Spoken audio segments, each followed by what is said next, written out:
Compressed air की ज़रूरत लगभग सभी यूनिट्स को होती है। कंप्रेसर्स में ऊर्जा की इतनी ज़्यादा खपत होती है, अंदाज़ा ही नहीं था। एनर्जी एफिशिएंसी नाम तो सुना है, कितनी बचत होगी आइडिया नहीं। अच्छा, काफ़ी फायदा हो सकता है, वो भी बिना कुछ खर्च किए हुए। ऐसा हो जाए तो बात ही क्या है। लगभग सभी इंडस्ट्रीज में न्यूमेटिक इंस्ट्रूमेंट्स की जरूरतों को पूरा करने के लिए एयर कंप्रेसर की जरूरत होती है, जो एक एनर्जी इंटेंसिव इक्विपमेंट होता है। कंप्रेस्ड एयर सिस्टम में 80 से 90% की ऊर्जा फ्रिक्शन और हीट के रूप में नष्ट हो जाती है, जिसे कुछ सरल उपायों से कम किया जा सकता है। Jeff world bank project financing energy efficiency eight MSMEs के जरिए इस दिशा में कुछ प्रयास किए गए।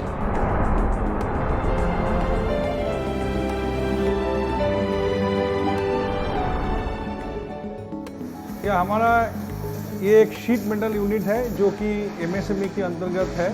इस यूनिट की हर सेक्शन में काम करने के लिए अधिक मात्रा में कंप्रेस्ड एयर की उपयोग किया जाता है। एनर्जी एक्सपर्ट्स टीम जो है उन्होंने हमारा यूनिट को विजिट किया और विजिट करने के बाद उन्होंने ऊर्जा बचत के लिए 2 एरिया को निर्धारित किया। पहला ऑप्शन था कंप्रेस एयर नेटवर्क में लीकेजेस को प्लग करना। हमने एक्सपर्ट टीम के साथ पाया कि लंच ब्रेक के दौरान भी हमारा कंप्रेसर लोडिंग पोजीशन में रहता है, जो कि डिस्ट्रीब्यूशन नेटवर्क में लीकेज की तरफ इशारा कर रहे थे। लीकेज टेस्ट के दौरान हमने पाया कि हमारी कुल खपत का तकरीबन 17% एयर वेस्ट हो रही है, जिसका कि हमें बिल्कुल भी अंदाज़ा नहीं था। ऑडिट टीम की रिकमेंडेशन के अनुसार हमने इन लीकेजेज को प्लग किया और आज हमें तकरीबन 5.5 लाख रुपए सालाना की बचत हो रही है, जो कि बिना किसी इन्वेस्टमेंट के है।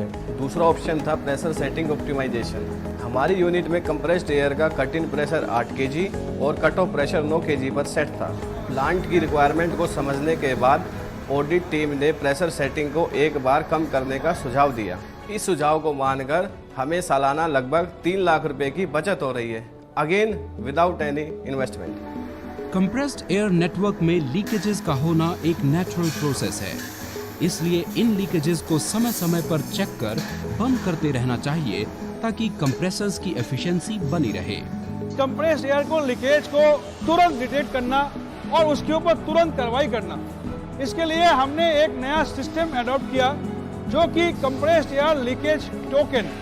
ग्रीन वाला हिस्सा ये टोकन ऑपरेटर को दिया जाता है। सुबह जब वो मशीन में काम करने के लिए आते हैं, अगर उसको ये मिलता है कि मशीन में लीकेज है, तो वो टोकन को लेके मशीन के निर्धारित बोर्ड के ऊपर वो टोकन को टांग के आ जाते हैं, जिससे मेंटेनेंस वाला को सूचना मिल जाते हैं कि इस मशीन में लीकेज है और मेंटेनेंस वाला तुरंत उसके ऊपर कार्रवाई शुरू कर देते हैं और लीकेज को रोक लेते हैं।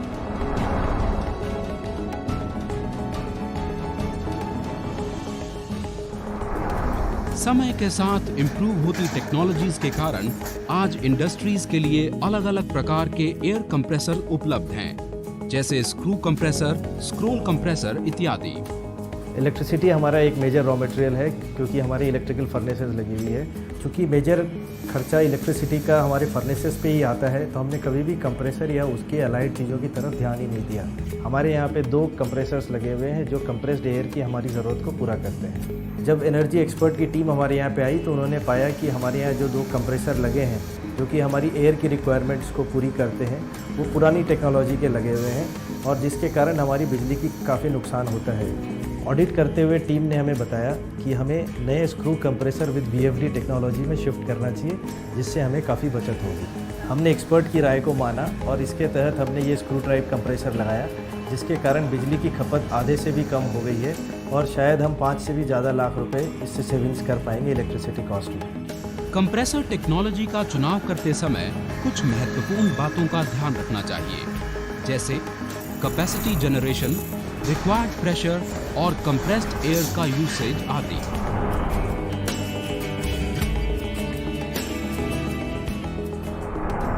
मेरी यूनिट में जब एक्सपर्ट्स की टीम आई तो उन्होंने ऑब्जर्व किया कि मेरा एक 60 HP का कंप्रेसर लोडिंग और अनलोडिंग दोनों कंडीशंस में फ्लक्चुएट कर रहा था। डिटेल्ड मेजरमेंट के बाद पता चला कि कंप्रेसर नो लोड कंडीशन में भी काफ़ी ज़्यादा एनर्जी कंज्यूम कर रहा था। इस कंडीशन को सुधारने के लिए टीम ने हमें वेरिएबल फ्रीक्वेंसी ड्राइव यानी VFD लगाने को सजेस्ट किया। मुझे करीब सालाना 2 लाख रुपए की सेविंग हुई।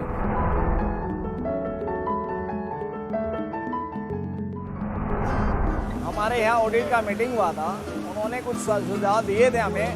हमारी पावर है, एयर है, बहुत ज़्यादा वेस्टेज था और खर्च भी ज़्यादा हो रहा था। उसको हमने सेविंग करने के लिए कदम उठाए। कंप्रेसर अंदर बंद कमरे में थे, बंद एरिया में थे, ज़्यादा वेस्टेज हो रहा था एयर। हमने उनको बाहर खुले एरिया में लेके जाके इनको हमने सिस्टम से डिस्ट्रीब्यूट किया। उससे क्या है, हमारे 2 कंप्रेसर चलते थे, अब हमें एक कंप्रेसर बंद करना पड़ता है। एक कंप्रेसर की सेविंग हमारी हो रही है। हमारी लगभग 40% की सेविंग हुआ है लाइट का और पावर का।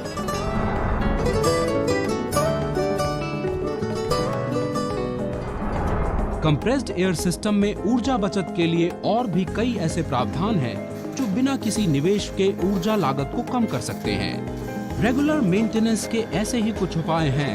एयर इनलेट फिल्टर्स को नियमित रूप से साफ करवाएं। कंप्रेसर्स को हमेशा ठंडी जगह पर इंस्टॉल करवाएं। ऑयल फिल्टर को रेगुलरली चेंज करें। कंप्रेस्ड एयर का अनावश्यक प्रयोग न करें, जैसे फ्लोर क्लीनिंग इत्यादि।